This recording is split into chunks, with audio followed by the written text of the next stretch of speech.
ഓം ശ്രീ ഗുരുഭ്യോ നമ. ജ്യോതിർഗമ ചാനലിലേക്ക് ഏവർക്കും സ്വാഗതം. ഇന്ന് ഞാൻ ചർച്ച ചെയ്യുന്നത് 2025 നവംബർ 16 വൃശ്ചിക രവി സംക്രമമാണ്. അതായത് സൂര്യൻ വൃശ്ചിക രാശിയിലേക്ക് രാശി മാറുന്നു. അപ്പോൾ സൂര്യൻ വൃശ്ചിക രാശിയിലേക്ക് രാശി മാറുന്നത് ഓരോ കൂറുകാരെയും ലഗ്നക്കാരെയും ഏത് രീതിയിൽ സ്വാധീനിക്കും എന്നുള്ളതിനെ പറ്റിയാണ് ഇവിടെ ചർച്ച ചെയ്യുന്നത്. ഇപ്പോൾ സൂര്യൻ തുലാം രാശിയിൽ നീചരാശിയിൽ സഞ്ചരിക്കുകയാണ്. നവംബർ 16 വൃശ്ചിക രാശിയിലേക്ക് ആ സൂര്യൻ രാശി മാറുന്നു. വൃശ്ചിക രാശി എന്ന് പറയുമ്പോൾ കാലപുരുഷൻ്റെ അഷ്ടമരാശിയാണ്. ഇപ്പോൾ വൃശ്ചിക രാശിയുടെ അധിപൻ ചൊവ്വയാണ്. ആ ചൊവ്വ സൂര്യനെ സംബന്ധിച്ചിടത്തോളം മിത്രഗ്രഹമാണ്. അപ്പോൾ സൂര്യൻ വരുന്നത് മിത്രഗ്രഹത്തിൻ്റെ രാശിയിലാണ്. ഇപ്പോൾ ആ സൂര്യൻ വൃശ്ചിക രാശിയിൽ നിൽക്കുന്ന സമയവും കൂടിയാണ്. അപ്പോൾ പൊതുവേ നമുക്ക് വൃശ്ചിക രാശി എന്ന് പറയുമ്പം തന്നെ ഒരു പരിവർത്തനത്തിൻ്റെ രാശിയാണ്, നിഗൂഢതകളുടെ രാശിയാണ്, ആത്മീയ ഉൾക്കാഴ്ചയുടെയൊക്കെ രാശിയാണ്, അപ്രതീക്ഷിത സംഭവവാസങ്ങളുടെയൊക്കെ രാശിയാണ്. അപ്പോൾ സൂര്യൻ വൃശ്ചിക രാശിയിലേക്ക് വരിക എന്ന് പറയുമ്പോൾ സൂര്യൻ ജീവൻ്റെയും പ്രകാശത്തിൻ്റെയൊക്കെ ഗ്രഹമാണ്. അപ്പോൾ സൂര്യൻ വൃശ്ചിക രാശിയിലേക്ക് വരുമ്പോൾ ഇപ്പോൾ നമ്മുടെ പ്രത്യേകിച്ച് നിഗൂഢതകളുടെ ഉള്ളറകളിലേക്ക്, ആ ഇരുളിലേക്ക് സൂര്യൻ്റെ പ്രകാശം കടന്നു ചെല്ലുന്ന സമയമാണ് എന്നുള്ളത് കൊണ്ട് പ്രത്യേകിച്ച് നമുക്ക് ഈ നിഗൂഢ സത്യങ്ങൾ കണ്ടെത്തുന്നതിന് സഹായകമായിട്ടുള്ള ഒരവസ്ഥയായിരിക്കും. പ്രത്യേകിച്ച് ഗവേഷകർക്ക്, അതുപോലെ ശാസ്ത്രജ്ഞർക്ക്, അതുപോലെ അന്വേഷണ ഏജൻസികളിൽ പ്രവർത്തിക്കുന്നവർക്ക്, നിഗൂഢശാസ്ത്രം അഭ്യസിക്കുന്നവർക്ക്, ആത്മീയ തലത്തിലൊക്കെ ഫോക്കസ് ചെയ്യുന്നവർക്ക് പൊതുവെ ഗുണാനുഭവം ഉണ്ടാകാവുന്ന സമയമായിരിക്കും. നമ്മുടെ സത്യങ്ങൾ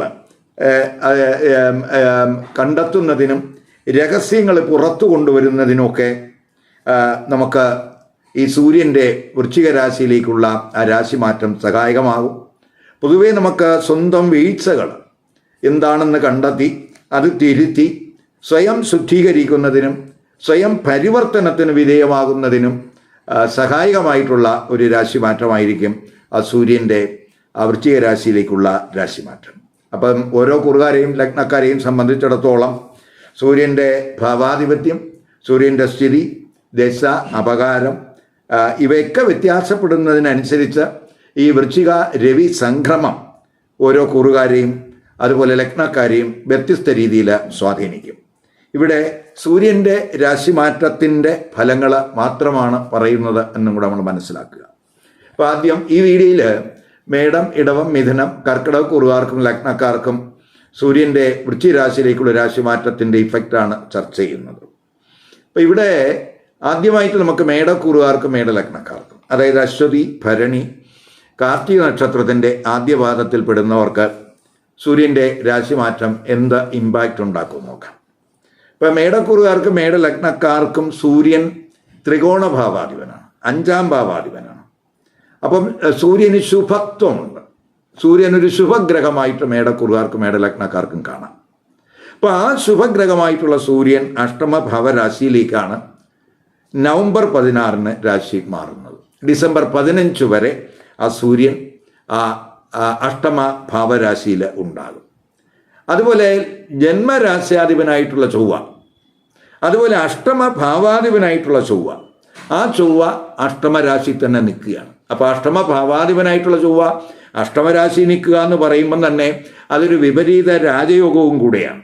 അപ്പോൾ പൊതുവെ നമുക്ക് അന്വേഷണം, ഗവേഷണം, നിരീക്ഷണം ഈ മേഖലകളിലൊക്കെ വർക്ക് ചെയ്യുന്നവർക്ക് അവരുടെ ഏരിയകളിൽ വളരെ ആഴത്തിലുള്ള അറിവ് സ്വായത്തമാക്കാൻ കഴിയുന്ന സമയമാണ്. ആത്മീയ തലത്തിലൊക്കെ ശ്രദ്ധ കൂടുന്ന സമയമാണ്. ആത്യന്തിക സത്യം അറിയുന്നതിനും ആത്മീയ അവബോധം കൂടുന്നതിനും അത് ഈ സൂര്യൻ്റെ രാശിമാറ്റം സഹായകമാകും. നിഗൂഢ ശാസ്ത്രങ്ങളൊക്കെ അഭ്യസിക്കുന്നവർക്ക് വളരെ അപ്രതീക്ഷിതമായിട്ടുള്ള നേട്ടങ്ങൾ ഈ സൂര്യൻ്റെ രാശിമാറ്റം കൊണ്ട് ഉണ്ടാകാൻ സാധ്യതയുണ്ട്. അപ്പം അതുപോലെ തന്നെ നമ്മുടെ കൈവശമുള്ള വിഭവങ്ങൾ, കൈവശമുള്ള പണം, ഇവയൊക്കെ നമുക്ക് പുനർവിന്യാസം നടത്തി നമ്മുടെ ജോയിൻ്റ് അസറ്റുകൾ വർദ്ധിപ്പിക്കുന്നതിനുള്ള ഒരു ശ്രമമൊക്കെ ഈ സമയത്ത് ഉണ്ടാകും. അതേസമയം നമുക്ക് അധാർമികമായിട്ടുള്ള ചിന്തകളും പ്രവർത്തനങ്ങളും ഒക്കെ നിയന്ത്രിക്കേണ്ടുന്ന സമയവും കൂടെയാണ് എന്നും കൂടെ മനസ്സിലാക്കുക. ഇപ്പം പ്രത്യേകിച്ച് അത് ചിലപ്പോൾ എന്തെങ്കിലും അപവാദങ്ങളോ അല്ലെങ്കിൽ അങ്ങനെയുള്ള അതിലേക്ക് കൊണ്ടെത്തിക്കാനൊക്കെ വഴിതെളിക്കുമ്പോൾ അപ്പോൾ അവിടെയൊക്കെ നമുക്കൊരു ശ്രദ്ധ വേണം. ഇപ്പം 5ാം ഭാവാധിപനായിട്ടുള്ള സൂര്യൻ അഷ്ടമത്തിലൂടെയൊക്കെ സഞ്ചരിക്കുന്ന സമയം എന്ന് പറയുമ്പോൾ നമ്മൾ സന്താനങ്ങളുടെ കാര്യത്തിലൊക്കെ ഒരു കെയർ വേണം. പൊതുവെ നമുക്ക് തൊഴിലിലൊക്കെ ഒരു പ്രഷർ കൂടാൻ സാധ്യതയുള്ള സമയമാണ്. അതുപോലെ ഈ സർവീസിലുള്ളവരെ സംബന്ധിച്ചിടത്തോളം അവർ അധികാരസ്ഥാനത്ത് അഭിപ്രായ വ്യത്യാസങ്ങൾ ഉണ്ടാകാതെ നോക്കണം. തൊഴിലിൽ ചിലപ്പോൾ സഡൻ എന്തെങ്കിലും മാറ്റങ്ങൾ വന്നേക്കാം, ചിലർക്ക് ട്രാൻസ്ഫർ വന്നേക്കാം. അപ്പോൾ അതിനൊക്കെയുള്ളൊരു സാധ്യതയുണ്ട്. അതുപോലെ കൂടെ വർക്ക് ചെയ്യുന്നവരുടെ ഗൂഢാലോചനകളിലൊക്കെ വീഴാതെ നോക്കണം. അപ്പോൾ അതിനെപ്പറ്റി ഒരു അവബോധമൊക്കെ നമുക്ക് ഉണ്ടാകണം. അതുപോലെ 5ാം ഭാവാധിപനായിട്ടുള്ള ആ സൂര്യനാണ് അഷ്ടമത്തിലൂടെ സഞ്ചരിക്കുന്നു എന്നുള്ളത് കൊണ്ട് പിതാവിൻ്റെ ആരോഗ്യകാര്യത്തിൽ ശ്രദ്ധിക്കണം. അതുപോലെ ഈ ദാമ്പത്യ ബന്ധത്തിലായാലും പ്രണയബന്ധത്തിലായാലും ഒരു കെയർ നമുക്ക് ആവശ്യമായിട്ടുള്ള സമയമാണ്. ആഹാരത്തിലൊക്കെ പ്രത്യേകം ശ്രദ്ധിക്കണം. പ്രത്യേകിച്ച് 2ാം ഭാവരാശിയിലൊക്കെ സൂര്യൻ്റെ ദൃഷ്ടിയുണ്ട്, ചൊവ്വയുടെയൊക്കെ ദൃഷ്ടിയുണ്ട്. അഷ്ടമത്തിൽ നിന്നാണ് ദൃഷ്ടി ചെയ്യുന്നത്. അപ്പോൾ ആഹാരത്തിൽ ശ്രദ്ധിക്കണം. അതുപോലെ ചിലർക്ക് അപ്രതീക്ഷിതമായിട്ടുള്ള ചില സോഴ്സുകളിൽ നിന്നൊക്കെ സാമ്പത്തിക നേട്ടം ഉണ്ടാകുന്നതിന് സാധ്യത കാണുന്നുണ്ട്.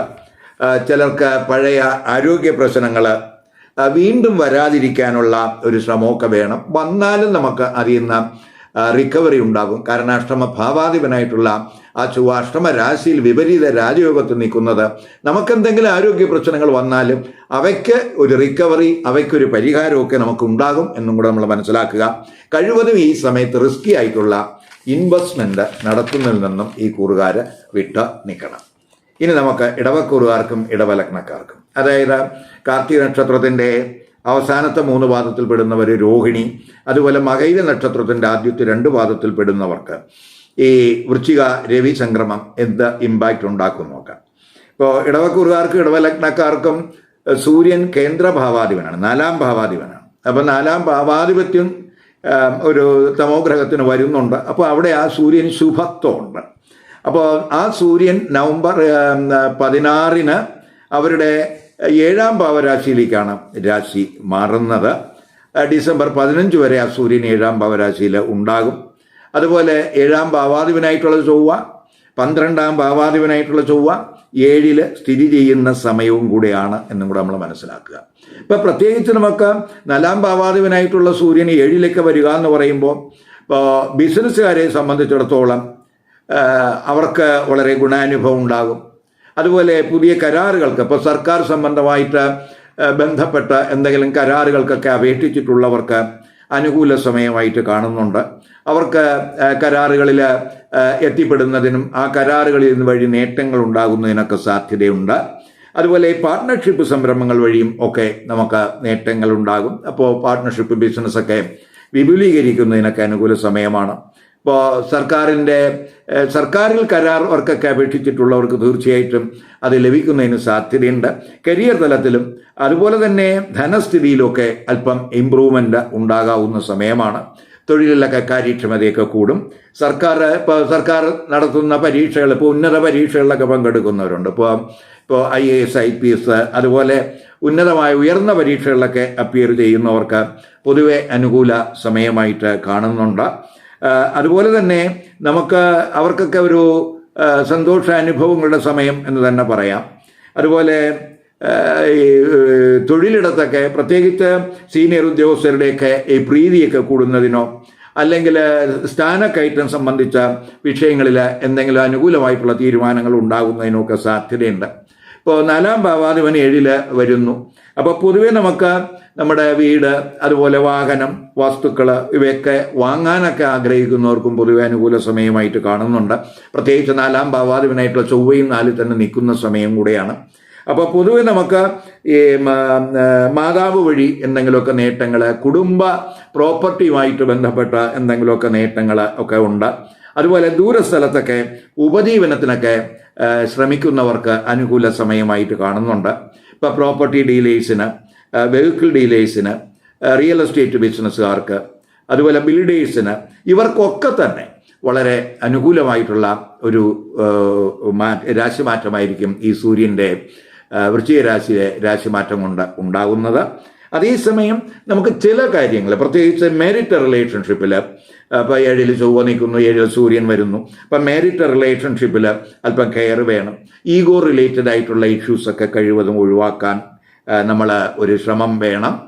അപ്പോൾ അതുപോലെ തന്നെ നമ്മുടെ ഈ ജീവിത പങ്കാളിയുമായിട്ടൊക്കെ പ്രകോപനപരമായിട്ട് റിയാക്ട് ചെയ്യാതിരിക്കാനൊക്കെ ഒരു കെയർ നമ്മുടെ ഭാഗത്ത് വേണം. അതുപോലെ പൊതുവെ നമുക്ക് ഈ 7-ലൊക്കെ ഗുരുവിൻ്റെ ദൃഷ്ടിയുണ്ട്, വക്രഗുരുവൊക്കെ ദൃഷ്ടി ചെയ്യുന്ന സമയം കൂടിയാണ്. അപ്പം നമുക്ക് ഇപ്പം എന്തെങ്കിലുമൊക്കെ പ്രശ്നങ്ങൾ വന്നാലും അത് വഷളാകാതിരിക്കാൻ, അത് വഴ്സാകാതിരിക്കാനൊക്കെ ഒരു സാധ്യത ആ ഗുരുവിൻ്റെ ദൃഷ്ടിയൊക്കെ നമുക്ക് തരും. ജന്മരാശിയിലൊക്കെ ആ സൂര്യനും ചൊവ്വയൊക്കെ ദൃഷ്ടി ചെയ്യുന്ന സമയമായതുകൊണ്ട് നമുക്ക് അല്പം ഈ ആത്മീയ ചിന്ത, ധർമ്മചിന്ത, അധികാരമോഹം ഇവയൊക്കെ കൂടുന്ന സമയമായിട്ട് കാണുന്നുണ്ട്. ഏർപ്പെടുന്ന കാര്യങ്ങളിലൊക്കെ പൊതുവെ ഒരു ശുഭാപ്തി വിശ്വാസമൊക്കെ ഉണ്ടാവും. പൊതുവെ ആദരവ്, അംഗീകാരം ഒക്കെ പ്രതീക്ഷിക്കാവുന്ന സമയമാണ്. അപ്പോൾ കഴിവതും നമ്മൾ അഗ്രസീവായിട്ട് ബിഹേവ് ചെയ്യാതിരിക്കാൻ ശ്രദ്ധിക്കണം. ജന്മരാശിയിൽ ചൊവ്വയുടെ ദൃഷ്ടി, ജന്മരാശിയിൽ സൂര്യൻ്റെ ദൃഷ്ടി. അപ്പോൾ അല്പം നമുക്ക് അഗ്രസീവായിട്ടുള്ള ഒരു ഒരു ഒരു ഒരു പ്രകോപനപരമായിട്ടുള്ള റിയാക്ഷനൊക്കെ ചിലപ്പോൾ ഉണ്ടാകാം. അവിടെ നമ്മൾ ഒന്ന് കെയർ ചെയ്തു പോയാൽ ഈ സൂര്യൻ്റെ രാശിമാറ്റം പൊതുവെ ഗുണാനുഭവം ഉണ്ടാക്കും എന്ന് തന്നെ പറയാം. ഇനി മിഥുനക്കുറുകാർക്കും മിഥുന ലഗ്നക്കാർക്കും സൂര്യൻ്റെ വൃശ്ചിക രാശിയിലേക്കുള്ള രാശിമാറ്റം എന്ത് ഇമ്പാക്റ്റ് ഉണ്ടാക്കും നോക്കാം. മിഥുനക്കുറുകാരെന്ന് പറയുമ്പോൾ മകേര നക്ഷത്രത്തിൻ്റെ അവസാനത്തെ 2 പാദം, അതുപോലെ തിരുവാതിര, പുണർതം നക്ഷത്രത്തിൻ്റെ ആദ്യത്തെ 3 പാദത്തിൽ പെടുന്നവരാണ്. ഇപ്പോൾ മിഥുനക്കുറുകാർക്കും മിഥുന ലഗ്നക്കാർക്കും സൂര്യൻ 3-ാം ഭാവാധിപനാണ്. അപ്പോൾ ആ 3-ാം ഭാവാധിപനായിട്ടുള്ള സൂര്യൻ നവംബർ 16-ന് അവരുടെ 6-ാം ഭാവരാശിയിലേക്കാണ് രാശി മാറുന്നത്. ഡിസംബർ 5 വരെ ആ സൂര്യൻ 6-ാം ഭാവരാശിയിലുണ്ടാകും. 6-ാം ഭാവാധിപൻ ചൊവ്വയാണ്. ആ ചൊവ്വ 6-ൽ തന്നെ നിൽക്കുന്നുണ്ട് സ്വക്ഷേത്രത്തിൽ. അപ്പോൾ അത് വിപരീത രാജയോഗാവസ്ഥയിലാണ് ആ ചൊവ്വ നിൽക്കുന്നത്. അപ്പോൾ നമുക്ക് 6-ാം ഭാവം തൊഴിൽ, വർക്ക് പ്ലേസാണ്. അപ്പോൾ ഈ തൊഴിലിടത്തൊക്കെ പൊതുവേ നമുക്ക് കാര്യക്ഷമതയൊക്കെ കൂടുന്ന സമയമാണ്. ഇപ്പോൾ മേലുദ്യോഗസ്ഥരുടെയൊക്കെ ഒരു അനുഭാവപൂർവമായിട്ടുള്ള സമീപനമൊക്കെ ഈ സമയത്ത് പ്രതീക്ഷിക്കാം.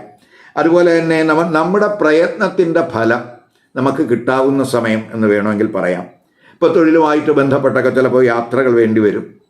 അതുപോലെ തന്നെ നമ്മൾ നിയമമേഖലയിൽ, അതുപോലെ മെഡിക്കൽ ഫീൽഡിൽ, അതുപോലെ ഫിറ്റ്നസ് ഇൻഡസ്ട്രിയൽ ഫീൽഡിൽ, പൊളിറ്റിക്കൽ ഫീൽഡിൽ, സ്പോർട്സ് ഫീൽഡിൽ, ഇവകളിലൊക്കെ പ്രവർത്തിക്കുന്നവർക്ക്, പ്രവർത്തനം നടത്തുന്നവർക്ക് പൊതുവെ വലിയ നേട്ടങ്ങളുണ്ടാകും.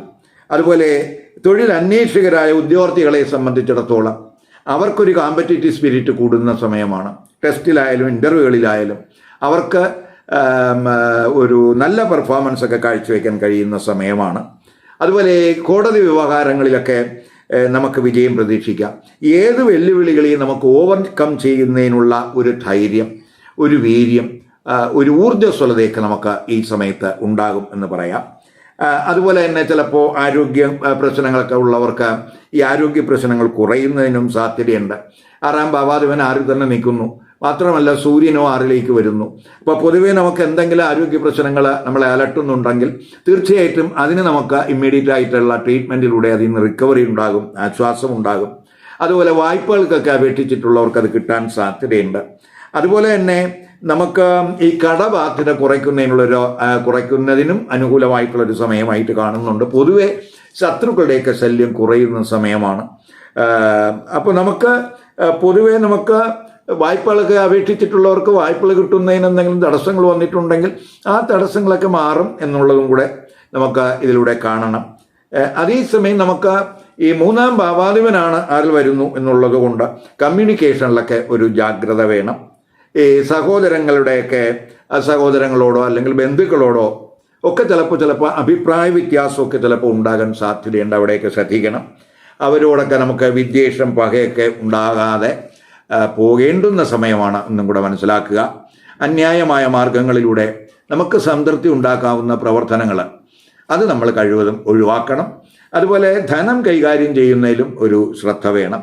വിദേശത്തൊക്കെ തൊഴിൽ അന്വേഷിക്കുന്നവരെ സംബന്ധിച്ചിടത്തോളം അവർക്ക് അനുകൂല സമയമാണ്. പ്രത്യേകിച്ച് 6-ാം ഭാവരാശിയിൽ നിൽക്കുന്ന സൂര്യനും ചൊവ്വയും ഒക്കെ തന്നെ 12ലേക്ക് ദൃഷ്ടി ചെയ്യുന്നുണ്ട്. അപ്പോൾ വിദേശത്തൊക്കെ വർക്ക് റിലേറ്റഡ് ആയിട്ടുള്ള അറ്റംപ്റ്റ് നടത്തുന്നവർക്ക് വളരെ ഗുണാനുഭവം ഉണ്ടാകും. ചിലപ്പോൾ വർക്ക് റിലേറ്റഡ് ആയിട്ടുള്ള ദൂരയാത്രകൾ ഈ സമയത്തുണ്ടാകും. അഗ്രസീവായിട്ടുള്ള ബിഹേവിയർ കഴിവതും അത് തൊഴിലിടത്തായാലും അതുപോലെ തന്നെ നമുക്ക് നമ്മുടെ ബന്ധുക്കളോടായാലും അതിനൊക്കെ അത്തരത്തിലുള്ള ഒരു ബിഹേവിയറൊക്കെ നമ്മുടെ ഭാഗത്ത് ഉണ്ടാകാതിരിക്കാൻ ശ്രദ്ധിക്കണം. ജീവിത പങ്കാളിയുടെ ആരോഗ്യത്തിലും ശ്രദ്ധിക്കണം. അവർക്ക് വർക്ക് റിലേറ്റഡ് ആയിട്ട് ചിലപ്പോൾ ദൂരയാത്രകളൊക്കെ വേണ്ടിവരും. ഷോപ്പിംഗ് അതുപോലെ എക്സ്പെൻസ് ഒക്കെ കൂടുന്ന സമയമാണ് എന്നും കൂടെ മനസ്സിലാക്കുക.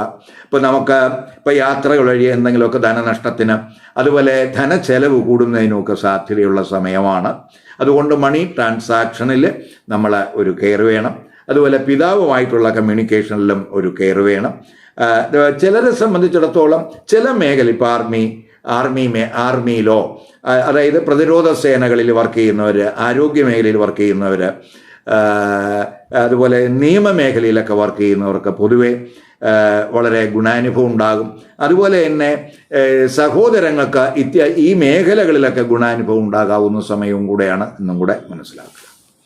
ഇനി കർക്കിടകക്കുറുകാർക്കും കർക്കിടക ലഗ്നക്കാർക്കും സൂര്യൻ വൃശ്ചികരാശിയിലേക്ക് രാശി മാറുന്നതിൻ്റെ ഇമ്പാക്റ്റ് എന്തൊക്കെയാണെന്ന് നോക്കാം. കർക്കിടകക്കുറുകാരെന്ന് പറയുമ്പോൾ പുണർതം നക്ഷത്രത്തിൻ്റെ അവസാനത്തെ പാദം, പൂയം, ആയില്യം നക്ഷത്രക്കാരാണ്. അപ്പോൾ ഈ കർക്കിടകക്കുറുകാർക്കും കർക്കിടക ലഗ്നക്കാർക്കും സൂര്യൻ ധനഭാവാധിപനാണ്, 2ാം ഭാവാധിപനാണ്. അപ്പോൾ ആ 2ാം ഭാവാധിപനായിട്ടുള്ള സൂര്യൻ നവംബർ 16 അവരുടെ 5ാം ഭാവരാശിയിലേക്കാണ് രാശി മാറുന്നത്. ഡിസംബർ 15 വരെ സൂര്യൻ 5ാം ഭാവരാശിയിൽ ഉണ്ടാകും. 5ാം ഭാവാധിപൻ എന്ന് പറയുന്ന ചൊവ്വയാണ്. ആ ചൊവ്വ 5ാം ഭാവാധിപനുമാണ്. അതുപോലെ തന്നെ 10ാം ഭാവാധിപനുമാണ്. 5ഉം 10ഉം ഭാവാധിപനായ യോഗകാരകനായിട്ടുള്ള ചൊവ്വ 5ൽ തന്നെ നിൽക്കുന്ന സമയവും കൂടിയാണ്. ഇപ്പോൾ 2ാം ഭാവാധിപനാണ് സൂര്യൻ എന്ന നിലയ്ക്ക് സൂര്യന് അല്പം മാരകത്വം ഉണ്ട് എന്ന് നമ്മൾ മനസ്സിലാക്കണം. എങ്കിലും 5ാം ഭാവസംബന്ധമായ ചില ഗുണഫലങ്ങൾ ഈ സൂര്യൻ നമുക്ക് നൽകും. ഇപ്പോൾ നമ്മുടെ ബുദ്ധിശക്തിയൊക്കെ കൂടുന്ന സമയമാണ്. ഇപ്പോൾ വിദ്യാർത്ഥികൾക്കൊക്കെ പഠനത്തിലും പരീക്ഷകളിലുമൊക്കെ ഒരു ഡോമിനൻസ്, ആധിപത്യമൊക്കെ പുലർത്താൻ കഴിയുന്ന സമയമാണ്. ക്രിയേറ്റീവ് തലത്തിലൊക്കെ ശോഭിക്കുന്ന സമയമാണ്. ഇപ്പോൾ മെഡിക്കൽ ഫീൽഡിലായാലും എഞ്ചിനീയറിംഗ് ഫീൽഡിലായാലും പൊളിറ്റിക്കൽ ഫീൽഡിലായാലും അതുപോലെ നമ്മുടെ പബ്ലിക് അഡ്മിനിസ്ട്രേഷൻ മേഖലയിൽ അത്തരം ഫീൽഡിലായാലും ശോഭിക്കാവുന്ന സമയമാണ്. അതുപോലെ നമ്മൾ ഈ മെഡിക്കൽ, എഞ്ചിനീയറിംഗ്, പൊളിറ്റിക്കൽ അതുപോലെ പബ്ലിക് അഡ്മിനിസ്ട്രേഷൻ കോഴ്സുകൾ ചെയ്യുന്ന വിദ്യാർത്ഥികൾക്ക് വളരെ ഗുണാനുഭവം ഉണ്ടാകാവുന്ന സമയമാണ്. പൊതുവെ അവർക്ക് നല്ല വിജയമൊക്കെ പ്രതീക്ഷിക്കാവുന്ന സമയമാണ്. 5ാം ഭാവാധിപൻ 5ൽ തന്നെ നിൽക്കുന്നു, സൂര്യൻ 5ൽ വരുന്നു. അപ്പോൾ അതൊക്കെ നമുക്ക് വളരെ ഗുണാനുഭവം നൽകും.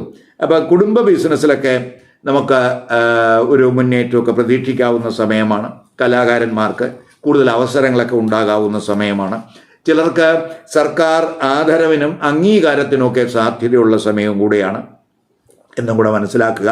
ഇപ്പോൾ തൊഴിൽപരമായിട്ട് കാര്യങ്ങളൊക്കെ ആസൂത്രണം ചെയ്യുന്നതിനും അതിനുള്ള തന്ത്രങ്ങൾ ആവിഷ്കരിക്കുന്നതിനൊക്കെ അനുകൂല സമയമായിട്ട് കാണുന്നുണ്ട്. തൊഴിലിടത്തൊക്കെ പൊതുവെ റെപ്യൂട്ടേഷൻ ഉണ്ടാകാവുന്ന സമയമാണ്. മേലുദ്യോഗസ്ഥരുടെയൊക്കെ അനുകൂലമായിട്ടുള്ള സമീപനം, അവരുടെ പ്രീതി ഒക്കെ ഈ സമയത്ത് ഉണ്ടാകും. അതുപോലെ തന്നെ സാമ്പത്തികമായിട്ട് നേട്ടങ്ങൾ ഉണ്ടാകാവുന്ന സമയമാണ്. ഇപ്പോൾ 5ലൊക്കെ നിൽക്കുന്ന സൂര്യൻ അതുപോലെ 5ൽ നിൽക്കുന്ന ചൊവ്വ ഒക്കെ 11ൽ ദൃഷ്ടി ചെയ്യുന്നുണ്ട്. അപ്പോൾ സാമ്പത്തികമായി നേട്ടങ്ങൾ ഉണ്ടാകും. ബിസിനസ് വഴിയോ കരാറുകൾ വഴിയോ ഒക്കെ നമുക്ക്, അതുപോലെ സ്പെക്കുലേറ്റീവ് ബിസിനസ് വഴിയോ ഒക്കെ അല്ലെങ്കിൽ ക്രിയേറ്റീവ് വർക്ക് വഴിയോ ഒക്കെ നമുക്ക് നേട്ടങ്ങൾ ഉണ്ടാകും. സർക്കാർ ആനുകൂല്യം വഴിയൊക്കെ സാമ്പത്തിക നേട്ടങ്ങൾ പ്രതീക്ഷിക്കാവുന്ന സമയമാണ്. ഇപ്പോൾ ചിലർക്ക് ലോട്ടറി വഴിയോ അല്ലെങ്കിൽ മറ്റ്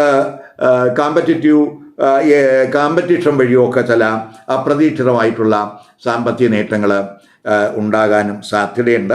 ഇപ്പോൾ അതേസമയം പ്രണയബന്ധം ഈ 5ൽ ചൊവ്വ നിൽക്കുന്നു, 5ൽ സൂര്യൻ വരുന്നു. അപ്പോൾ പ്രണയബന്ധത്തിൽ ഒരു കെയർ വേണം. പ്രത്യേകിച്ച് പ്രണയ പങ്കാളിയുമായിട്ട് ഈഗോ പ്രശ്നങ്ങളൊക്കെ ചിലപ്പോൾ ഉണ്ടാകാൻ സാധ്യതയുണ്ട്. അഭിപ്രായ വ്യത്യാസങ്ങൾ, ചെറിയ തർക്കങ്ങൾ, സൗന്ദര്യ പിണക്കങ്ങളൊക്കെ ഈ സമയത്ത് ഉണ്ടാകാം. അപ്പോൾ അവിടെ നമ്മൾ ഒരു കെയർ വേണം. ദാമ്പത്യ ബന്ധത്തിലും നമ്മൾ അത് ശ്രദ്ധിക്കണം. അതുപോലെ സന്താനങ്ങളുടെ കാര്യത്തിൽ ഒരു കെയർ വേണ്ടുന്ന സമയമാണ്. അവർ ചിലപ്പോൾ സന്താനങ്ങൾക്ക് വേണ്ടിയോ അല്ലെങ്കിൽ ഫാമിലിക്ക് വേണ്ടിയോ ഒക്കെ ധനച്ചെലവ് കൂടാവുന്ന സമയമാണ് എന്നും കൂടെ മനസ്സിലാക്കുക. സന്താനങ്ങളുമായിട്ട് അഭിപ്രായ വ്യത്യാസങ്ങൾ ഉണ്ടാകാതെ നോക്കണം. ആരെയും നമ്മൾ കൂടുതൽ വിശ്വസിക്കാതെ നമ്മുടെ രഹസ്യങ്ങൾ ആരോടും ഇപ്പോൾ ഷെയർ ചെയ്യാതെ പോകുന്നതാണ് കുറച്ച് നല്ലത്. സൂര്യൻ 6ാം ഭാവരാശിയുടെ 12 ആണ് എന്നുള്ളത് കൊണ്ട് ദൂരയാത്രകളിലും ഡ്രൈവിങ്ങിലുമൊക്കെ ഒരു കെയർ വേണം. അതുപോലെ തന്നെ ചിലർക്ക് ഈ സ്റ്റൊമക്ക് റിലേറ്റഡ് ആയിട്ടുള്ള എന്തെങ്കിലും ഇഷ്യൂസൊക്കെ ഈ സമയത്ത് ഉണ്ടായെന്ന് വരാം. ഇത്തരം ഏരിയകളിലൊക്കെ നമുക്ക് ഒരു കെയർ വേണം. ഈ വീഡിയോ ഇഷ്ടപ്പെട്ടുവെങ്കിൽ ലൈക്ക് ചെയ്യുക, ഷെയർ ചെയ്യുക. അതുപോലെ സബ്സ്ക്രൈബ് ചെയ്യാത്തവർ സബ്സ്ക്രൈബ് ചെയ്ത് കാണുക. മറ്റൊരു പുതിയ വിഷയവുമായി അടുത്ത വീഡിയോയിൽ കാണാം. നമസ്കാരം.